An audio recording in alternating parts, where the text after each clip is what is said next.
In this episode of the RTS podcast, Mike discusses the finer points of getting beaten by Matt Gary on the platform. Hey everyone, welcome back to the RTS podcast. Today we've got with us Matt Gary. Matt is the owner of Supreme Sports Performance and Training along with his wife Susie. That's out in Rockville, Maryland. If you live nearby, then you should definitely know about SSPT and you probably should be training there. A little bit of background on Matt. He's the 2012 USA Powerlifting Coach of the Year. He served as the head coach of numerous USA national teams and international teams and stuff like that. He's developed over 50 lifters from novice to elite levels. So Matt's definitely one of the coaches that I respect most, and for any of you who've kind of been around RTS for any length of time, I'm sure that you've heard Matt's name come up, and we all have a lot of respect for Matt, and we're really glad that he can hang out with us today, and we're just kind of looking forward to getting to talk with him a little bit. So Matt, just kind of as way of introduction a little bit for people that don't know you so well, can you give us a little bit of background on yourself, like where you're from, what your sports background is, and stuff like that? Sure. First of all, I just want to thank you all for having me. I feel humbled and privileged to just be part of the cast today. So before I kind of elaborate a little bit on my background, I actually just, frankly, you guys know me as an emotional and pretty intense individual, so I just wanted to speak from my heart before we got started. This is a pretty intense week because it's Arnold week, and so I've just been really super excited and amped up about that. But to be honest, all that emotion kind of pales in comparison to this roller coaster of emotions that I've been on this morning. So do you mind if I share that with you just a little bit? Yeah, go for it, man. Yeah, I'd love to hear it. So my typical day at SSPT starts pretty early in the morning, and I roll into the gym at about 5:45 a.m. Eastern Standard Time. So today I had a 6 a.m. client, so I rolled in early and got down with my first client and coached her and so forth, and then literally, as I normally do, I sprinted into the office and got in front of my email, and like a kid on Christmas morning, I opened up my email box and found that I had a new episode of RTS Classroom to download. So I know that's a shameless plug, but I was really excited.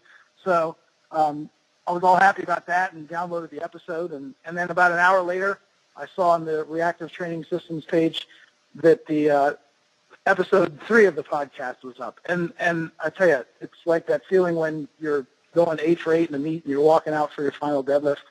And you need it for the win, for the gold, and it's about a 5-kilo PR, and you pull it. And that was the level of excitement. And then I go from that emotion to finding out that it was Dr. Zordos, and he was given about twice the amount of time that I've been allotted. And so now I have this complete letdown, and I feel like I've almost bombed out my first interview. So I really don't understand why Dr. Zordos, my friend and esteemed colleague, was given twice as long as me to speak. But, of course, I say that in jest. Well, it was certainly intended to be a slight. We definitely meant that personally.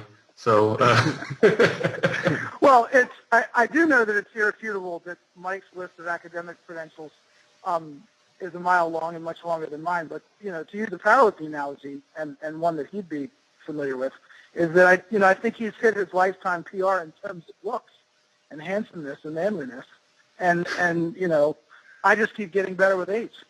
So he's this. Yeah, you don't want to peak early, right? Exactly. He's peaked too soon.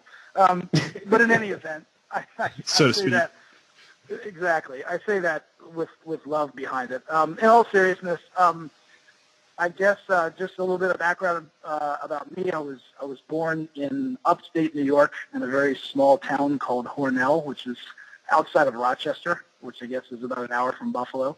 And but for the majority of my life, I've lived in the Maryland, Washington, D.C., Baltimore metro area. So that's where I've lived for the majority of my life. And went to school in Texas is where I started out. Went to Baylor University for a year. and actually walked on down there as a freshman on the football team, but earned a partial scholarship. And but then wound up transferring back to the University of Maryland, where I finished out my education and got my degree in exercise sciences, and finished up there. So in terms of a sports background, most of my sports throughout high school and so forth was I started playing soccer as a little kid until they found out that I was a little bit too physical, so they decided to throw a helmet on my head and let me play football. So so most of my sports background comes from playing football growing up. And as I said, I did play or redshirted in college, the 1 year that I was at Baylor. And then I actually played a year of semi-pro football back in the mid-'90s with the D.C. team. And right around that time is when I really started getting interested in powerlifting. So, so hopefully that provides a little bit of background. Yeah, so what position did you play when you were playing ball? In high school, I played linebacker, inside linebacker, but when I was in college in the year of semi-pro, I played strong safety. So, which seemed to be pretty appropriate given my mentality and dislike for offensive players. I can see that. I think that fits your personality. That's right. So you said it was about that time that you kind of got into powerlifting a little bit, right? So I'm guessing that you were training with weights as part of your football training, and then it just kind of morphed into powerlifting? Yeah, absolutely. I mean, I was already doing, all the big lifts and the squat and the bench and the deadlift, as you said, for football. And then just, powerlifting kind of caught my eye, and I ditched the football and just realized that, that wasn't going to be anything long-term or sustainable. So I just picked up with the powerlifting and really haven't looked back since. Yeah. Did you bring a lot of injuries with you from, like, your football playing days? The only injuries that I had playing football was I had separated my shoulder a couple of times, just, hitting people and making tackles, and maybe a hamstring injury or two. But fortunately, I was blessed to never really have anything serious in terms of, any knee damage or anything like that. It was just, some soft tissue stuff in the hamstrings and the shoulders. Okay, that's good. So, I mean, I know that just from knowing you, I know that you've had a few injuries here and there throughout powerlifting, and I didn't know if that kind of had a background in football or not. So I guess not, which is a good thing. Yep, exactly. So most of our listeners really like to talk training, and we like to talk training too. So let's kind of shift gears a little bit and talk about lifting weights. Okay. You obviously coach quite a few powerlifters out at SSPT. So what's kind of some of the central principles that you use as far as guiding your training whenever you're coaching somebody or writing a training program or something like that? Well, I think some of the overarching principles are, stuff that we've always talked about, kind of since day one, is that, first and foremost, our trainees and lifters have to understand that strength is a skill. And typically the people that are going to be able to demonstrate that they lift the most weight are the ones who are first biomechanically suited to do so, and secondly, those that are the most skilled. So, and we just stress the importance of, creating a concise and repeatable process for all these lifts so that they can access that process, when the adrenaline's pumping and on demand, so to speak. And and that they practice these skills with a fair amount of frequency. So, and I know that that's not exactly what everybody wants to hear, but that's the truth, because that's the way that we do approach it. But then in terms of the nuts and bolts of our training, largely we're training for our powerlifters. We're obviously training the lifts multiple times a week. I'd say at minimum we're doing each lift twice a week, sometimes as many as 3 or 4, depending on the level of the athlete and their recovery ability. We're using a form of daily undulating periodization, a la, Dr. Zordos and everything that he probably preached in the podcast earlier. I just haven't had a chance to listen to it yet. Those are some of the overarching themes. I mean, as you know, we use Prilipins table just as a framework and as a guideline. I think people think that that's all we do, and that's certainly not the case. But I do think that even though some people look at that research and as being antiquated, I think it does still hold relevance today with some of what we do. And it's nice to just, have an outline in front of you, so to speak, and a framework that you can draw upon to kind of guide your training. So we really believe in because strength is a skill and because you want to be able to demonstrate that and repeat that with a high level of proficiency, we're a huge fan of getting maximum amount of practice through the number of sets that we do and building our volume that way versus the number of reps. So you'll almost never see us going to failure, at least on purpose. So I'd much rather have a lifter stop 1, possibly 2 reps shy, be able to rack the weight or put the weight down and then repeat that again and possibly again than to go to failure and, ingrain a negative motor pattern and possibly open themselves up to injury.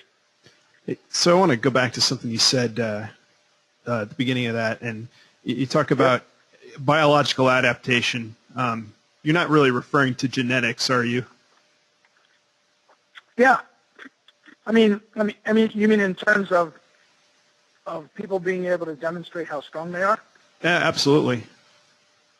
Yeah, I think genetics plays a gigantic role in your ability to be able to do that. Well, so that's an interesting statement.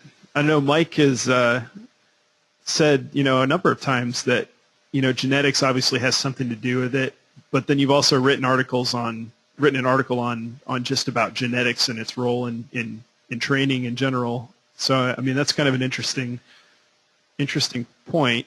I think the confusion maybe is more semantic than anything else. I'm agreeing with Matt that genetics plays a huge role. So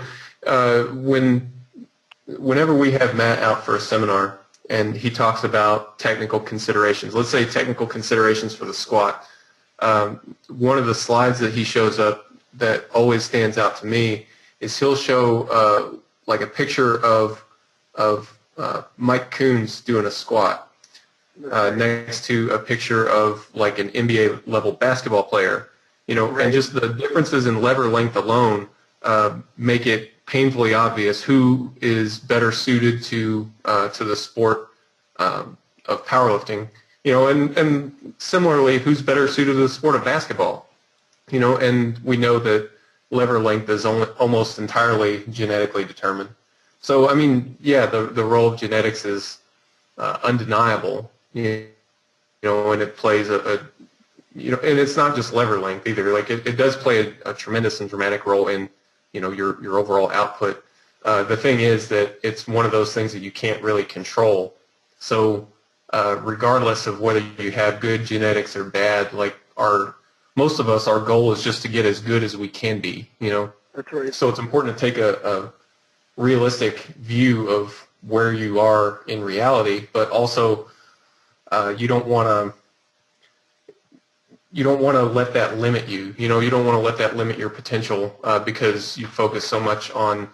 A lot of people will put the cart before the horse too, and say, "Well, I suck at powerlifting, therefore I must have bad genetics," and it's not that straightforward either. So kind of the point that I try to make is, it's one of those things that you don't have control over, but I think Matt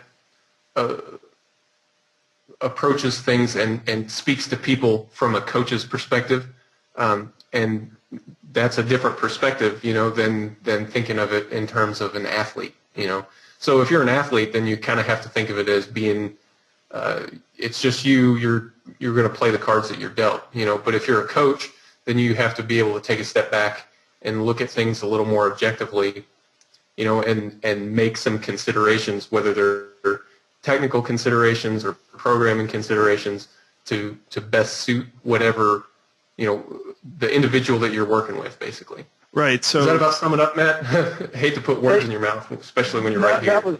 That was perfect. No, that's awesome. I liked what you said about playing the cards you're dealt, because I think a lot of people kind of, like you said, put the cart before the horse and they get caught up in. So it's a touchy situation too, right? Because so many of us as powerlifters are self-coached, So, I mean, I know that I am self-coached in large part given my, the situation of where I live and things like that.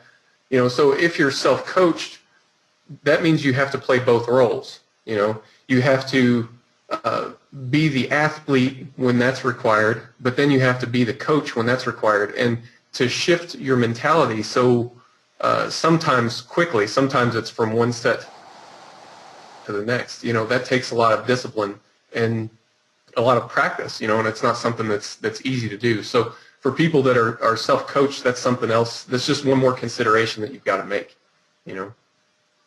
Yeah, right on. Yeah, I agree. And go ahead. No, please.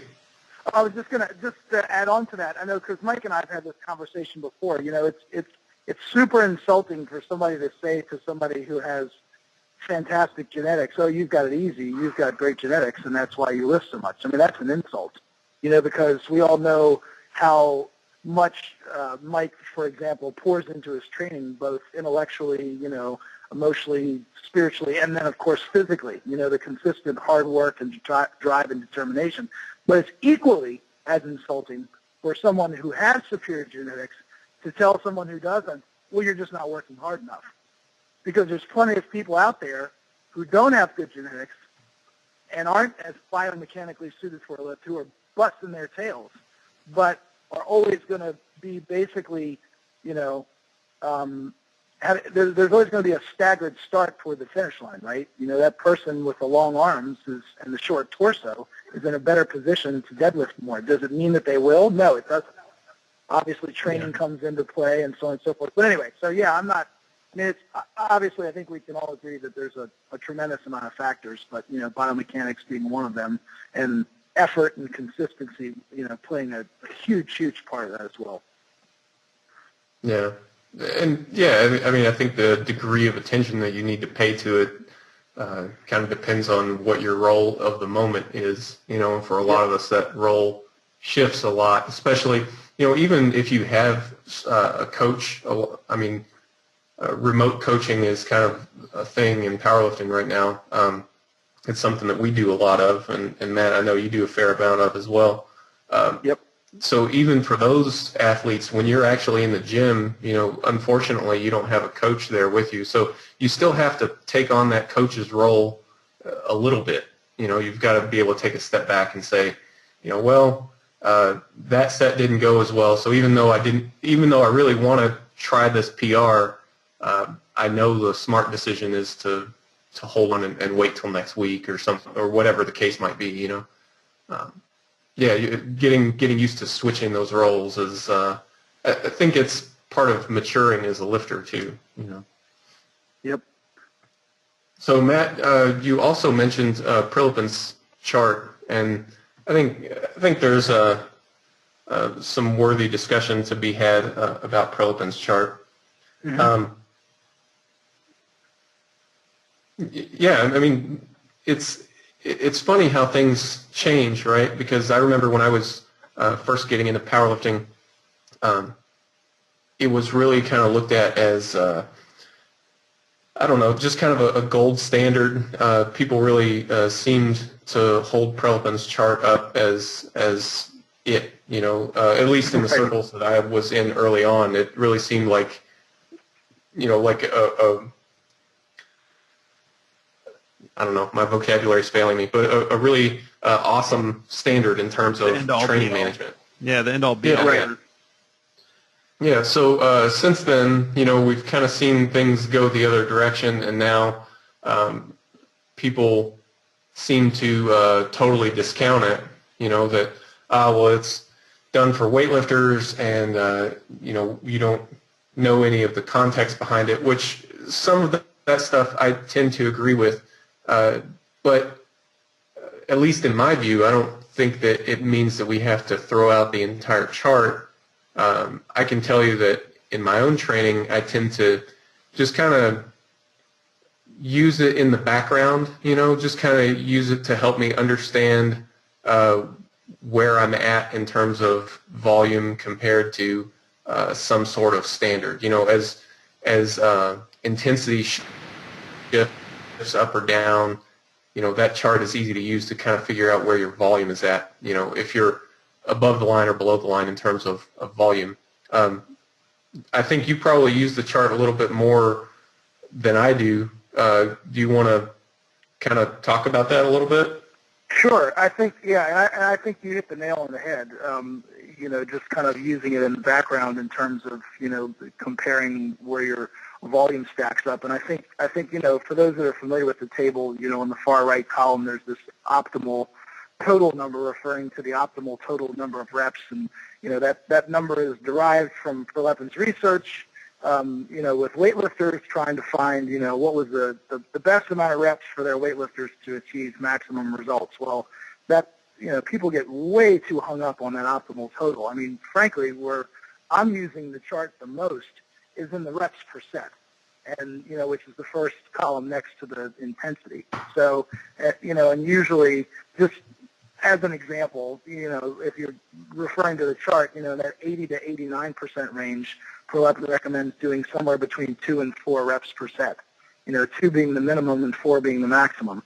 And, having used video feedback and feedback from training partners and, of course, my own RPE, as well as the Tendo unit, the reps per set hold up to be pretty true in terms of the technical quality of the repetition and the bar speed and the force production and all that. It usually holds pretty true. That's not to say that, if you put 87% of your max on the bar, you couldn't crank out more than 4 reps. It just means that when you do more than 4, things are going to start to break down and your quality is going to bleed a little bit. So I think, honestly, that's the column that I'm paying most attention to. We all know that some people are going to be able to get by with, higher and more frequent exposure to volume, whereas other people are not. So, See, that's really interesting. I didn't know that about your programming. And to be honest, that makes a lot more sense to me, and it is something that you see a lot. People tend to kind of get hung up on the volume numbers.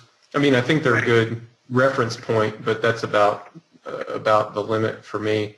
Volume, so much has to be tailored to the individual lifter and their recovery ability and all that stuff. So, absolutely. Yeah, that makes a lot of sense. So Matt, I got a question for you. It's kind of on the same subject, but more related to the competition side. With relation to Prilipins chart, how do you use that, or do you go exclusively on your observations made of the lifter during competition for attempt selection? Yeah, it's really, honestly, it's just using that real-time feedback that I'm getting right there on game day. Because everything obviously on the platform is going to be 90% and above, and we're only required to do 1 rep in competition, so we're not doing multiple reps. But I'm looking, obviously at bar speed, the quality of the repetition. Was there any breakdown in technique? Those are the things that I'm looking for. And obviously, it's knowing your lifter. I can't say that enough, but I seem to be pretty good at being able to pick attempts in terms of, if someone just dropped a lifter in my lap, on day 1, and I just talked to the lifter and got a little bit of history about him, I think I could still probably come up with a pretty good game plan, and also be able to kind of auto-regulate our way through, picking appropriate attempts based on how the first and second one looked. Yeah, pretty good. I think you're pretty good at being a platform coach. Just a little bit. I'm gonna tell a story right now, which Matt, you probably know what story I'm gonna tell, but I was competing at Raw Nationals a couple years ago, and for those who've talked to me for any length of time know that I consider Matt to be like the best. Like, if you can have a coach on meet day, then Matt's the guy. Matt's it. So I always like to put in my request early to have Matt handle me at meets, just to make sure that I mean, it's a twofold benefit for me because that means Matt gets to handle me, and none of my competitors gets to have Matt handle them. So Right. go back to nationals a couple years ago. I was we're competing in the bench, and I hit my opener, hit the opener solidly. We went kind of with the game plan for the second attempt. I hit that lift, and it felt pretty good to me. And I don't remember what the exact numbers were, but just kind of throw some numbers in here. I come off the platform, and Matt says, I think you need to go up 5 kilos. And I tell him, I was really wanting that 7.5 kilos, So, I mean, we're only talking about like a 2.5 kilo difference, right? So what's the big deal? Right. Like, most people would just say, what's the difference? Just go for it. But Matt's like, no, I really think 5 is where it's at. Now, I've known Matt for a long time, and I trust him. So I went with his judgment, and I was like, well, okay, we'll put in 5. It'll be the safe number, right? So then I go out there for my third attempt, and, man, I just ground that bench up. And it went up, but it was definitely a limit lift. And there was not another single kilo in there, much less another 2.5. And I distinctly remember, so I bring the bar down, I pause on the chest, and I get the press command. And I start to push up, and it goes, but it's going slow. And we've all had those lifts that they move, but they're moving slow. You know it's going to happen, but it's just going to take a while. And I'm about halfway up with this lift, and I'm thinking, God dang it, Matt was right. Yeah, I would say you're pretty good at calling those attempts. I've seen you do that way more times than I can count. So it's definitely not just a lucky call. So that's I appreciate you saying that. That's a really good segue into talking about how Matt does what his process is as a handler. So Matt, can you kind of run us through that? Sure. Yeah, in terms of kind of what happens on game day, so to speak. Yep. Yeah. I think if I'm handling a lifter at a local meet, or some of our SSPT lifters, I mean, obviously the local meets are a little bit different than the national and the international ones, but in terms of check-in and so forth and what's required, but typically the lifters will get there and weigh in and so forth, and I don't necessarily need to be there for the weigh-ins. When I'm there head coaching at an international meet, I've always felt like it's my job, or at the very least, the job of one of my assistants to be there at weigh-ins. You want to make sure that integrity is kept in check and so forth, and that the things getting written down on the card are as they should be and so forth. So I've always prided myself on international meets to be there at the weigh-ins and equipment checks, or as I said, at the very least, send an assistant to do that. But at the more local meets, I'm there pretty much after they get weighed in and they get their rack heights and so forth.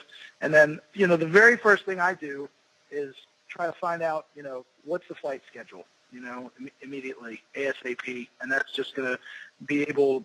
That's going to enable me to just lay out our schedule in terms of time, because I think that's what's so critical on game day, and what so many people get stressed out about is, time, and, having enough time to warm up, having enough time to ingest some calories if they need to, and just, not being stressed out about time. So once we determine the flight order and where they are in the competition, then we can kind of schedule things out. But we've already got our game plan written out. We have rehearsed it and talked about it. I make a point of emailing it to my lifters, at the very least connecting over the phone and or in person whenever possible prior to the meet. And so we've, got our attempts and warm-ups laid out. I think that's something that gets lost in translation, is that none of this is arbitrary. It's scheduled. Obviously, there's a component of where, you woke up on the wrong side of bed on any given day and you don't feel your best, so you have to auto-regulate your attempts and maybe go with a lower number, or you're feeling like a rock star and you can go with a higher number, but still you've got a plan in front of you so that you're not scrambling in between attempts. So I always make it a habit of getting my lifters warmed up in the squat with ample time. The squat of the 3 lifts seems to take the longest because, for the most part, some of the heaviest weights are being lifted, plus they have to adjust the racks and so forth. So it's also the most stressful because it's first. So I kind of have this saying that, you can always slow down your warm-ups, but you can't speed up without fatiguing yourself. So it's really important to start early, and then that way you've got ample time and you're not having to rush through your warm-ups. And we try to, as best we can, to mimic the warm-up in the back, as kind of it's going to be on the platform. So, for example, if you're in a flight of 10 lifters, you know that after every 9th person you're going to go. So in theory, it would be a good idea to take your warm-ups in the back at about the same, time spacing, so to speak, if possible. And I understand that, in the back is a little bit different because you're sharing racks and bars and weights, and different people are taking different weights. But whenever possible, we just try to mimic the time and the spacing that's going to go on the platform. So, that's really it in terms of warming them up and then getting them ready for the platform. And, a good coach handles everything on meet day. I want my lifter to execute and focus on their performance only, and that's it. I'm handling everything else. If they need food or a drink, they should probably already have that, but I'm running and getting it, or getting a helper to go grab it. If they need their gear out of their bag, I'm getting it. I'm doing everything for them so that they can just focus solely on their performance, and that really helps reduce the anxiety of the lifter. When they know, hey, all I've got to do is go out there and, as Dr. Zordo says, do my job, do your job. If all they have to do is execute, that really, really increases the probability of their success. So I've always prided myself on doing the lion's share of the work. And as any good coach knows, coaching is way more stressful than actually competing. So. Yeah. So do you have any kind of tricks of the trade in terms of picking your meet attempts? Before I let you answer that, one of the things that you mentioned was kind of having that game plan in place before you start off. Right. And I totally agree. I think, we talk about auto-regulation, and of course, here we're total fans of auto-regulating, but it's important to kind of keep it in its place, right? So the whole point of it is to start out with a really good plan, and the better the plan to start out, the better off you're going to be. And auto-regulation is just course corrections to that plan. So yep. Kind of in that sense, I know that you have your game plan when you first start out. Do you have any kind of tricks of the trade in terms of adjusting those attempts and fine-tuning those things? Yeah, I think, for anybody that's listened to any of our lectures at some of our seminars, or followed any of my research or articles, or chatted with me online, et cetera, most of you know that, our typical opener is going to be somewhere in that 90 to 92% range, probably with an average of about 91%. And that's something that's comfortable. It's a solid number, but it's easy enough that, you could hit that for a surefire double for the advanced lifters, and for the more novices, they're probably able to triple that weight. Or, and that's really safe, and it gets the ball rolling, and it creates momentum, and it gets you in a good mood, because there's nothing worse than coming off the platform after a grind of an opener, or after a miss, which is worse yet. We talk about building momentum, and momentum is going to build positively or negatively. It's going to snowball, and you want that snowball to be going down the hill. You don't want to have to push the snowball up the hill.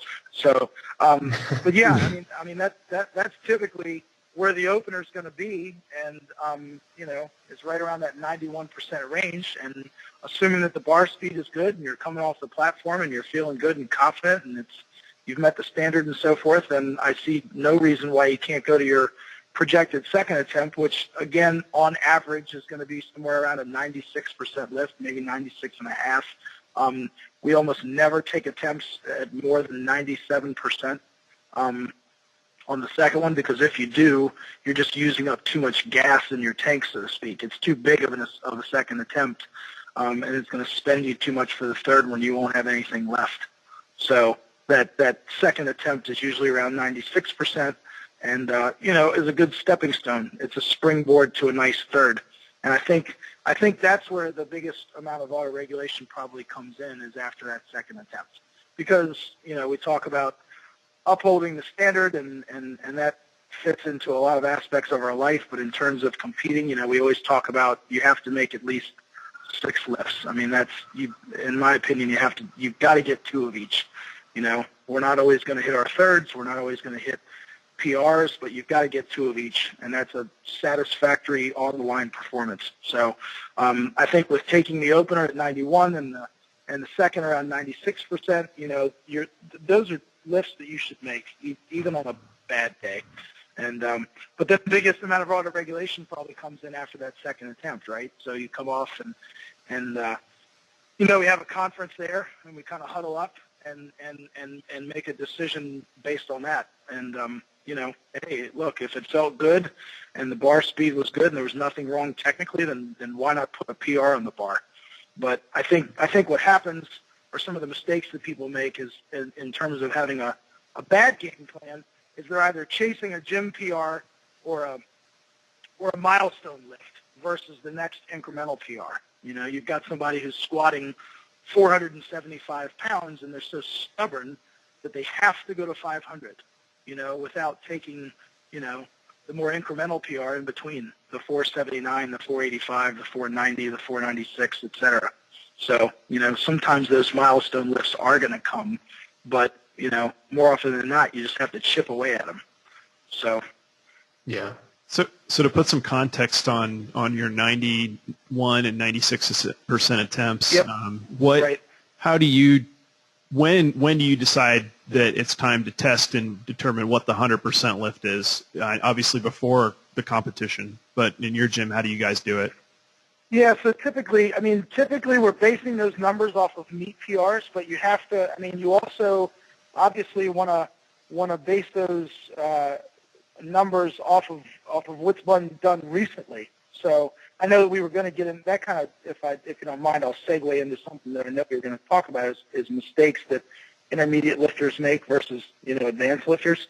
I think with the intermediate lifters, they're chasing the gym PRs and the milestone lifts, versus going after the meet PRs. Well, I think oppositely, some of the advanced lifters they're constantly thinking about the all-time PR, not considering, they may have had an injury, a setback, or time off, and that may not be their current strength level. So to answer your question, a lot of our lifters will do some sort of skill work or skills evaluation 3 to 4 weeks out from the meet to give us an idea of where their strength is, and then using those numbers, we kind of in the last few weeks leading up to a meet, once we have those numbers, we'll be training, obviously at 90+% before we taper and get ready for the meet. So that's kind of where we're drawing our numbers from. So obviously, the only PRs that matter are the ones done on the platform, but you're certainly taking into consideration what's been done in real time, and that also goes back to knowing your lifter. So if you have, a novice and all they have to draw upon is the gym PR and what they've done in the gym, then of course that's where you're basing your numbers from. But with other lifters, you have that data, you have those performances to draw from. And, you have to know if your lifter is a lifter who typically makes a lot of attempts versus not making a lot of attempts. And so I'm sorry if that's not concrete enough for you, but I think you have to tailor there's, basic tenets that we follow, but the approach needs to be tailored to each lifter. So, yeah, so I think it's definitely a learn by doing sort of task. One thing that really helped me out a lot in terms of improving my skill as a platform coach, in terms of my ability to dial in those third attempts and things like that, is just sitting and watching a meet, preferably a really high-level meet where there's a lot of well-coached lifters, like IPF Worlds comes to mind. Just to sit and watch a meet like that, especially in person, is nice because you have that scoreboard in front of you. But even if you don't have that, like there's recorded live streams available on YouTube. Yep. do. And just to sit and watch one of those meets and watch how people do it, and then you kind of get a feel for this is what an opener should look like. This is what a second attempt should look like. So then if you have your lifter and they take their opener, and the opener is slow, then you can kind of make a little bit of an adjustment to that second attempt, so then you can really dial in the third attempt and just take whatever's there on that given day. And kind of to echo what you were saying a little bit, Matt, I think one mistake that I see a lot of intermediate lifters make, they kind of don't want to believe they kind of don't want to believe the platform experience, right? So let's say they go out for a second attempt and it was hard, much harder than a second attempt should be. A lot of them, in my experience anyway, kind of don't want to believe it. They think, well, I'll just get psyched up for the next one and it'll be fine. That's usually not the case. Like you need to, the game plan ideally should be constructed with that sort of adjustment in mind anyway. So we were planning for you to get psyched up for your third attempt as it is. So there's not really any fixing it. You need to adjust the plan. That's right. I think it's very rare to have somebody take a really hard second attempt and then come back and kill the third attempt so much that they're like, oh man, had some more left in the tank. That's a rare occurrence when that happens. You're 100% correct, and I actually had that written down in my notes, and that's exactly what I said. I said that the intermediate lifters, they can't, they don't, or they won't auto-regulate based on how they feel that day. They're very stubborn. So, as you said, they have a second attempt that's hard, and they just refuse to believe it, and I'm going to get psyched up and come out for the third one. And what also ties into that is I think that the intermediate level lifters, they lack the ability to be able to discern the mistakes that they're making and make technical corrections on the fly. Whereas you'll have an advanced or higher level lifter who's been doing this for a while, and they might have a second attempt that was a little bit sluggish, using my wife Susie as an example, where she's hit squats and the second one looked kind of, not as snappy as we would have liked, and she'd come off the platform, and I tell her and say, hey, what happened? And she'll say, I couldn't get my feet exactly where I wanted them. I just couldn't get my right foot set, or something like that. And she'll say, don't worry about it. I've got it. I fix my feet, and I'll crush the third one. And obviously, with a lifter like that, an advanced level lifter, who's able to make those, first of all, discern the problem, and secondly, then correct it. Then you're willing to let the rope out a little bit, and she goes out and crushes a third attempt, and then kind of like what you said, maybe even had a little bit more. So I think those are some of the striking differences between the intermediates and the advanced lifters. So yeah, and sorry, Adam, but just to kind of go along with that, in a competition sort of setting, I look at like 3 different levels of technical mistakes. I think there's a mistake on the setup, as far as like getting your feet in the right position, or maybe getting your hands gripped correctly or something like that. Then there's a mistake on the eccentric. Maybe you didn't tuck your elbows the right way or something like that. And then there's a mistake on the concentric, the actual lifting of the weight. I think a mistake on the setup is relatively easy to fix. Okay, we'll just put your feet in the right spot next time. A mistake on the eccentric is harder to fix, but it's doable. But a mistake on the concentric, a technical error on the concentric, is very difficult to fix from one rep to the next. Especially if we're talking about adding more weight between like a second and third attempt. So just to kind of give you a rule of thumb to use, in those types of settings. I mean, it would be one thing if somebody, couldn't get their feet in the right spot. I would definitely think that that's a fixable error, especially for an advanced lifter. But if it's something like, I'll use myself as an example. I've benched in competitions where, for whatever reason, when I start to press the weight, after I get the press command, I push it down kind of toward my feet. And it's not dramatic, it's just a little bit, but it's a little bit out of the groove. and it's enough to give me some kind of problems about mid-range, right? That's very difficult to fix from second attempt to third attempt, whereas a mistake on, if you didn't get your shoulder blades pinched correctly or something like that, that's a lot easier. That's right. Adam, I cut you off there, man. I'm sorry. No, it's okay. Not a problem. So the question I was going to ask was, do you think some of these intermediate level mistakes, like chasing PRs on the platform or not listening, is maybe a little bit personality driven, as opposed to like if you have a more rational individual? I would say, Mike, you're a pretty rational guy. Do you feel that those types of people are less prone to making those types of errors? Yes.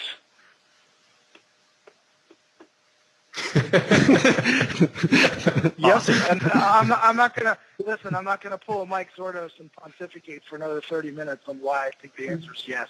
The answer is yes. And, yeah, yeah. I would tend to agree. So, I mean, sure. So along with that, you think that those types of people tend to become advanced lifters a lot more quickly then? I mean, or is there a natural progression? I think that's safe to say. I think that some of those could become, could kind of transition to an advanced level lifter a little bit quicker. I think because of those, look, we all know that there's tons of lifters out there who are really strong but are so damn stubborn in the way that they approach their game day performance that they cease to see any progress. And people that are more pragmatic and willing to take the more incremental PR and just continue to chip away, really kind of transition a little bit faster. I mean, if you only compete 2 or 3 times a year, which is what some of these intermediate or advanced level lifters do, right?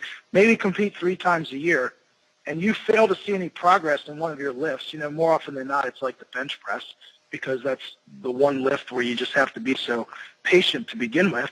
When you lack the patience, when you're knocking on the door of that next milestone PR, the 300 bench, the 400-pound bench, the 450, 500, whatever it may be, if you continue to shoot for the moon instead of taking that incremental PR, then you go a year before you know it. It's 2 years before you hit a bench PR. When you could have taken, 2.5 kilos there, 2.5 kilos, here, and seen that progress, and you keep the train going down the tracks. Yeah. So I think, and just to make a comment on some of the advanced level lifters, I think one of the major mistakes that some of these advanced level lifters make is they scoreboard watch too much. So, I mean, I can remember, and I'm not tooting my own horn, but at Raw Nationals in Denver, I had 3 lifters come up to me, and these were highly ranked lifters competing in the open who were in a chase for medals. I had 3 of them come up to me and tell me that they wanted me to coach them the following year and asked me point blank, how much does it cost? Because they said, they just admitted that they can't pick their own attempts and that they don't, they're scoreboard watching too much. You don't need to pay any attention, essentially, to what anybody's doing until it's time to deadlift.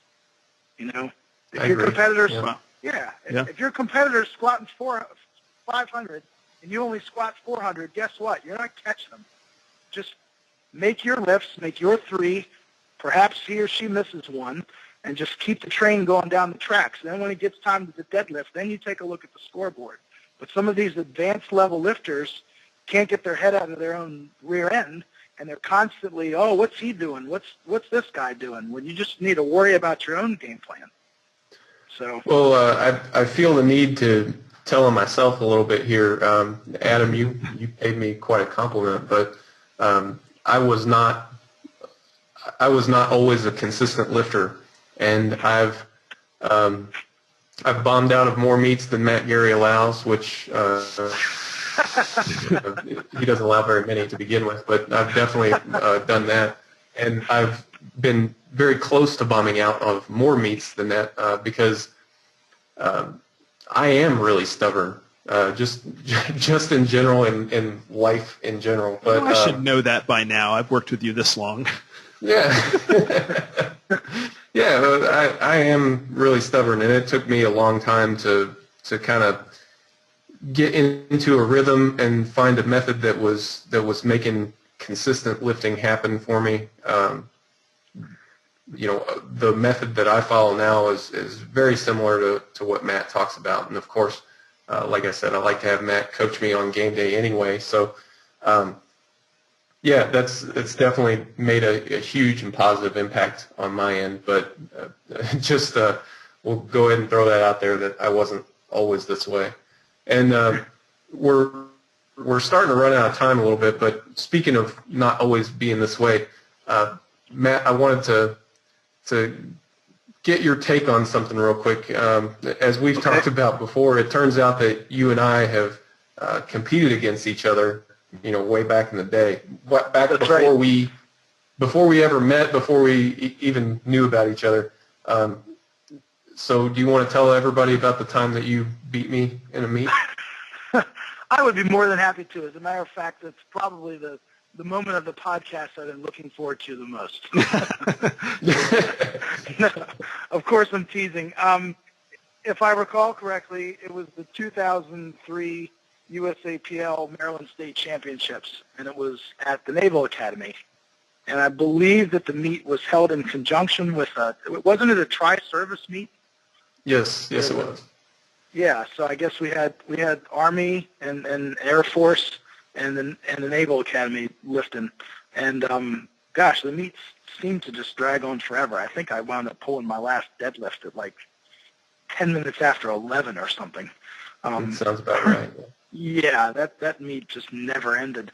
But yeah, I was lifting in the 220-pound class, so those are the old weight classes. I was 100 kilos, and yeah, and that was my first meet back after taking a little bit of time off, and I went 9 for 9 and hit PRs in every discipline. A 9 for 9, 4 PR day, and yeah, I was pretty stoked. And I guess you didn't share a similar performance, so. No, I didn't. That was before I knew what the heck I was doing. But yeah, I don't remember exactly what my lifts were, but they, I don't know, I did some crazy stuff. Like I opened up something raw and then put on a squat suit, or I can't remember exactly, but let's just say that if I was coaching someone, never would I advise them to turn in the kind of performance that I did at that meet. Right. But, yeah. And what was your body weight? That was kind of a cool moment. I guess you were kind of going back through the records when you saw that, and you're like, I'll be darned. We met each other long ago. So. Exactly. I think it was, I was looking at some stats from some old meets and part of my data sample for my attempt selection, and I was combing through and kind of found, I was like, son of a gun, he actually lifted at this meet, and never mind the fact that you outweighed me by 40 or 50 pounds. and I still out-totaled you. Yeah. Yep. So that's, never mind that I was wearing equipped and you were competing raw. I mean, we won't get lost in the minutia of the details, but. Well, I don't think raw was a thing back then. So. No, I know. So as Mike Zordos would say, the Google is telling me everything about this meet. I'm looking it up as you speak. Oh boy. Oh man, here we go. So that's out there. That's public domain now. Yeah. So. That's right.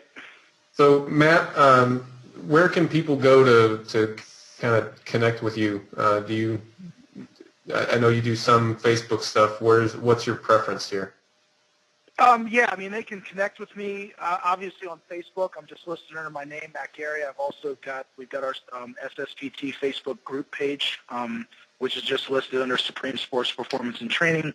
Obviously, they can access our homepage, our website, which is just supremesportspt.com, and then you can link from that into our YouTube channels. I've got one for the gym, and of course Susie's got one, and I've got a personal one. And we're not too active on Twitter, although we are on there. But I would say we're just more active on Facebook and social media. I don't know too many real people that are active on Twitter. Yeah. So, But yeah, they can access me that way and contact me that way. And then, of course, because I'm in the state of Maryland, and Susie and I are really, really active with the Maryland chapter of the USAPL. If you go to marylandpowerlifting.com, you can reach me there and some of my articles and so forth. All right, awesome, man. Sounds good. Yeah, so also, I'll just throw this out there as well. If you guys, maybe you don't live near Maryland, maybe you live, I don't know, maybe closer to Florida, we're going to be headed down to Fort Lauderdale. We've plugged this several times in these podcasts, but May 1st through the 3rd. If you can't make it to the Friday session, then we do have just Saturday, Sunday tickets available, but Matt, me, Adam, Mike Zordos, Ben Escrow, Susie, we're all going to be there. We're going to give a seminar. It's going to cover, man, just everything from training stuff to technical stuff, just kind of whatever you want. And we'll throw a link up for that in the description. And, yeah, hope to see you guys at that thing. That's going to be awesome. As we keep saying, we're all really, really looking forward to it. We always have a ball at these seminars, getting to connect with people and, you know, teach a lot about lifting weights and yeah, so it's going to be a good time. So, Matt, thanks a lot for hanging out with us, man. It's been a real blast. So I'm sure that we'll have you on again and we'll talk some more about lifting weights. Yep. Thank you so much for having me. I really appreciate your time. So before you go, I got to share this. This is funny. So Matt, at that meet, you totaled 1593, 573 squat, 380 bench, 639 deadlift, which is really impressive to me. And then Mike, you did not do so well. 502 squat, 353 bench, and 502 deadlift. 502, a dude that deadlifts over 800 pounds now. Mike, yeah, I might actually beat you at this next meet. Oh man, 502. Yeah, I took that in the warm-up room. Wow.